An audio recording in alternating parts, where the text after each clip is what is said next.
Shri Rajaram inter college Tariyari Kerakat Jaunpur online शिक्षा में बच्चों आपका स्वागत है। उसके बाद कक्षा 9 विषय जीव विज्ञान अध्याय 1 अभ्यास का नाम है जीवन की मौलिक इकाई।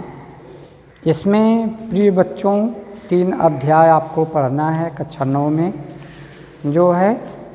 इसमें है पहला अध्याय है आपका जीवन की मौलिक इकाई, दूसरा अध्याय है ऊतक, तीसरा अध्याय है जीवों में विविधता। इसमें जीव विज्ञान में कक्षा 9 में 3 अध्याय आपको 3 लेसन लगभग आपको पढ़ने हैं, जिसमें से इसमें जो है यह जीव विज्ञान, भौतिक विज्ञान, रसायन विज्ञान जैसा कि तीनों एक ही में दिया है। इस हिसाब से यह 5वां लेसन जो है आता है। 5वां, 6वां, 7वां 3 ठे है, तो जिसमें से आप चाहे तो 5, 6, 7 कह लीजिए या तो 1, 2, 3 कह लीजिए। ये है इसमें जो है कि पहला लेसन है आपका अध्याय 1 जीवन की मौलिक इकाई। इसमें है आगे कार्क की पतली काट के अवलोकन पर रॉबर्ट हुक ने पाया कि इसमें अनेक छोटे छोटे प्रकोष्ठ कमरे होते हैं जिनकी संरचना मधुमक्खी के छत्ते जैसी प्रतीत होती है। मधुमक्खी की छत्ते जैसी आप लोगों ने देखा है मधुमक्खी का छत्ता, जिसमें बहुत छोटे छोटे कोष्ठ कमरे बहुत अधिक से अधिक होते हैं, जिसमें मधु के रस और अंडे बच्चे उनके भरे हुए रहते हैं। तो है जिनकी संरचना मधुमक्खी के छत्ते जैसी प्रतीत होती यानी दिखाई देती है।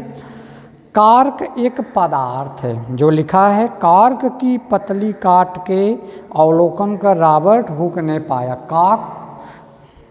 कार्क एक पदार्थ है जो वृक्ष की छाल से प्राप्त होता है, सन 1665 में रॉबर्ट हुक ने रॉबर्ट हुक ने सर्वप्रथम जो सूक्ष्मदर्शी का इन्होंने आविष्कार किया। इन्होंने बहुत सारी चीज़ें या बड़ी चीज़ों को, छोटे चीज़ों को देखने चाहा या देखने का प्रयास इन्होंने किया, लेकिन दिखाई नहीं, इन आँखों से देख नहीं पा रहे थे। तो इन्होंने जो है स्वयं संयुक्त सूक्ष्मदर्शी का आविष्कार किया कि इसे हम छोटे से छोटे वस्तु या पदार्थ को हम देख सकते हैं। तो सन 1665 में रॉबर्ट हुक ने इन्होंने स्वयं सूक्ष्मदर्शी का आविष्कार किए हैं। सूक्ष्मदर्शी से देखा था। रॉबर्ट हुक ने प्रकोष्ठों को कोशिका सेल कहा। रॉबर्ट हुक ने इन छोटे छोटे कोष्ठों को कोशिका सेल का नाम इन्होंने दिया, कोशिका। लैटिन शब्द है, यह लैटिन शब्द का अर्थ है जिसका अर्थ है छोटा कमरा, जिनका काम है या अर्थ है छोटा कमरा। उपरोक्त घटना छोटी या अर्थहीन लगती हो, आपको छोटी सी कमरा जो बना हुआ है आपको अर्थहीन लग रहा हो, लेकिन उससे नहीं मतलब है, लेकिन विज्ञान के इतिहास में एक बहुत ही महत्वपूर्ण यह घटना है, लेकिन यह विज्ञान के दृष्टि में यह बहुत बड़ी घटना है। इस प्रकार सबसे पहले रॉबर्ट हुक ने सजीवों में अलग अलग एकक देखे। इन एककों का वर्णन करने के लिए जीव विज्ञान में कोशिका शब्द का प्रयोग आज भी किया जाता है। कोशिका सेल आज भी इसका प्रयोग किया जा रहा है। आपको भले देखने में अर्थहीन लग रहा हो, ये ठीक नहीं है या इस प्रकार नहीं होना चाहिए, इससे नहीं मतलब है। आगे लिखा है उपरोक्त घटना छोटी एवं अर्थहीन लगती हो, लेकिन विज्ञान के इतिहास में एक बहुत बड़ी महत्वपूर्ण घटना है। इस प्रकार सबसे पहले रॉबर्ट हुक ने देखा कि सजीवों में अलग अलग एकक कोष्ठ होते हैं। इन एककों का वर्णन करने के लिए जीव विज्ञान में कोशिका शब्द का प्रयोग फिर किया गया। सजीव किससे बने होते हैं? इनका कहना है सजीव किससे बने बने होते हैं। इन्होंने एक जो है कि उदाहरण क्रियाकलाप उदाहरण दे रहे हैं। इन्होंने लिखा है प्याज का एक छोटा सा टुकड़ा लो। इनका कहना है कि प्याज का एक कटा हुआ छोटा हम टुकड़ा लेते हैं। लेने के बाद चिमटी की सहायता से प्याज की अवतल सतह की ओर, जब हम प्याज को काट लेते हैं तो दो भाग में हो जाते हैं, तो दो भागों में से एक अवतल सतह पर, इनका कहना है प्याज की अवतल सतह पर दो भागों में जब कट जाता है, कटने के बाद अवतल यानी बाहरी सतह पर से एक झिल्ली को हम निकाल लेते हैं।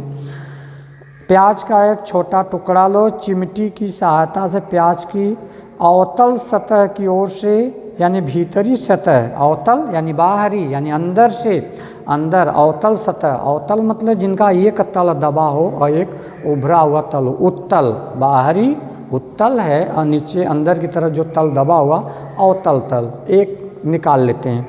तो इसमें है भीतरी सतह से झिल्ली उतार सकते हैं।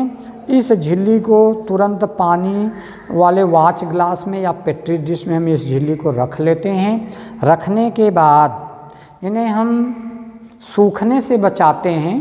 पानी में इसलिए रखा जाता है कि यह झिल्ली कहीं सूखने न पाए, इसलिए तुरंत इसे हम चिमटी की सहायता से उतारते हैं। उतारने के बाद पेट्री डिश या वाच ग्लास में हम इन्हें रख लेते हैं। रखने के बाद पानी में यह मुलायम और नम पड़ी रहेगी।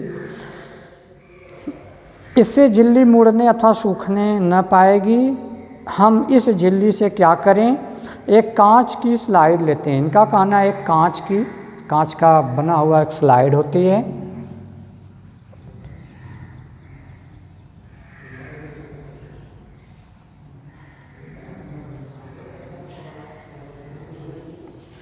कांच की एक बनी हुई स्लाइड होती है जिसे हम पारदर्शी कांच कहते हैं। पारदर्शी होता है, साफ स्वच्छ कांच का पतला प्लेट होता है जिसे हम स्लाइड कहते हैं। स्लाइड, इस पर पानी की एक बूंदे डालें, इस पर पानी की कुछ बूंदे डालें। अब वाच ग्लास में रखी झिल्ली के छोटे टुकड़ों को स्लाइड पर, इस वाच ग्लास में रखी हुई या पेट्री डिश में रखी हुई इस झिल्ली को हम जो है कि स्लाइड पर रखते हैं। रखने के बाद इन्हें जो बच्चे ब्रश जो है कला रंगते हैं उस ब्रश को साफ़ सुथरा करके उसके द्वारा हम स्लाइड पर फैला देते हैं। फैलाने के बाद हम क्या करते हैं, यह ध्यान रखें कि झिल्ली बिल्कुल सीधी हो। ध्यान यह होना चाहिए कि बिल्कुल झिल्ली सीधी हो, मुड़ा हुआ नहीं होना चाहिए, बिल्कुल फैला हुआ होना चाहिए। एक पतला ये पेंट ब्रश इस झिल्ली को स्लाइड पर इसकी सहायता से इसे हम फैला सकते हैं। इस प्रकार एक बूंद, इस पर एक बूंद सेफ्रामाइन की डालते हैं, सेफ्रामाइन डाल लेते हैं। डालने के बाद और इसे कवर स्लिप से, ये कांच का बना हुआ बहुत पतला कवर स्लिप होता है। यह भी यह दोनों पारदर्शी होते हैं, स्लाइड भी होते हैं पारदर्शी और कवर स्लिप भी होते हैं। कवर स्लिप दो प्रकार का होता है, एक गोल होता है, एक चौकोर, दो प्रकार के होते हैं। तो कोई भी इनमें से लेकर के हम सेफ्रामाइन डालकर इन्हें कवर स्लिप से ढक देते हैं। ढकने के बाद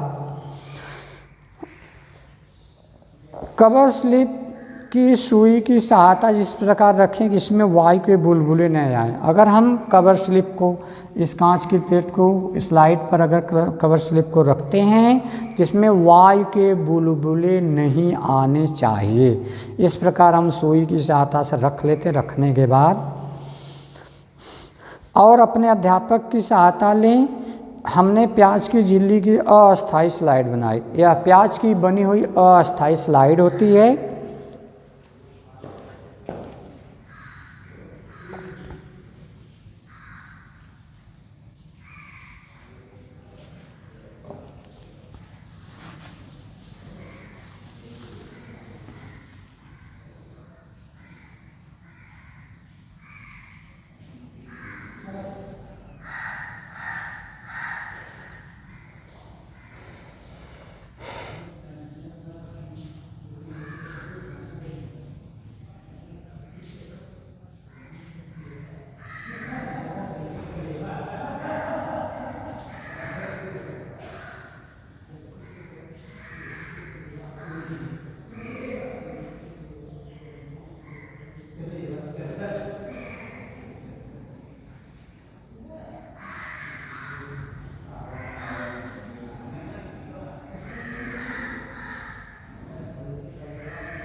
ए है केंद्रक, इन्हें केंद्रक कहते हैं। उसके बाद हैं ए हैं कोशिकाएं।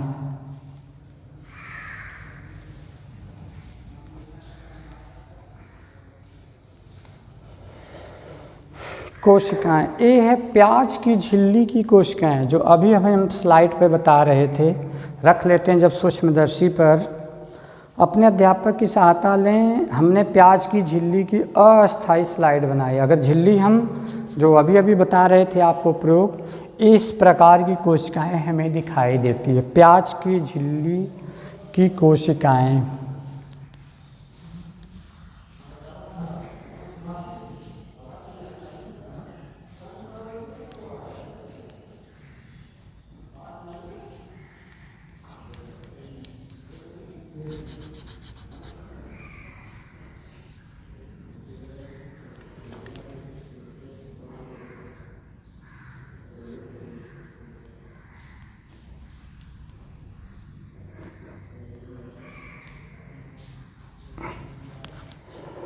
ये है प्याज की झिल्ली की कोशिका है, जो हम अभी प्रयोग बता रहे थे।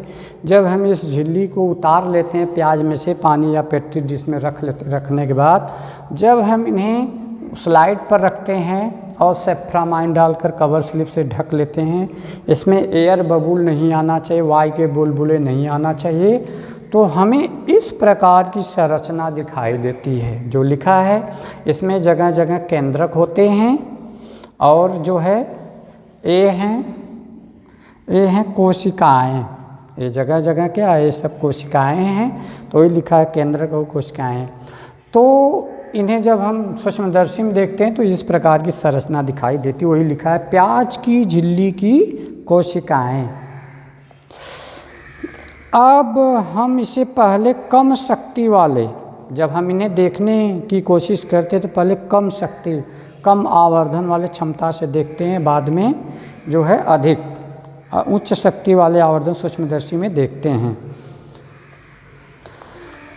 क्या आपने देखे हैं कि जो संरचना सूक्ष्मदर्शी के द्वारा देखते हैं उसे कागज़ पे हम खींच सकते हैं। इस प्रकार हमने ब्लैक बोर्ड पर बनाए हैं। वही अब हम विभिन्न प्रकार की प्याज की झिल्लियों से, यह अस्थायी स्लाइड होती है क्योंकि यह प्याज की बनी हुई अस्थायी स्लाइड है, ये फिर नष्ट हो जाएगी।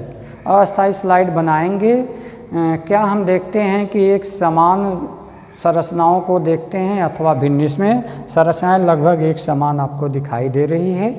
ये संरचनाएं क्या हैं, ये सभी संरचनाएं एक जैसी दिखाई देती, लेकिन ये संरचनाएं क्या लगभग एक जैसी ही दिखाई देती हैं। ये सभी मिलकर एक बड़ी संरचना शल्ककंद बनाते हैं। चूँकि यह प्याज का है, प्याज को शल्ककंद कहते हैं, तो वही कह रहा है शल्ककंद बनाते हैं। जैसे कि प्याज, इस क्रियाकलाप से हमें पता चलता है विभिन्न प्रकार के प्याज में सूक्ष्मदर्शी द्वारा देखने पर एक जैसी संरचनाएं दिखाई देती हैं। प्याज की झिल्ली की कोशिकाएं एक समान होती हैं। प्याज की झिल्ली की कोशिकाएं एक समान होती हैं। प्याज के आकार से इसका कोई संबंध नहीं है। इनका यह कहना है कि प्याज है, जो प्याज के संरचना65 छोटी या बड़ी हो, उससे इनका कोई मतलब नहीं है।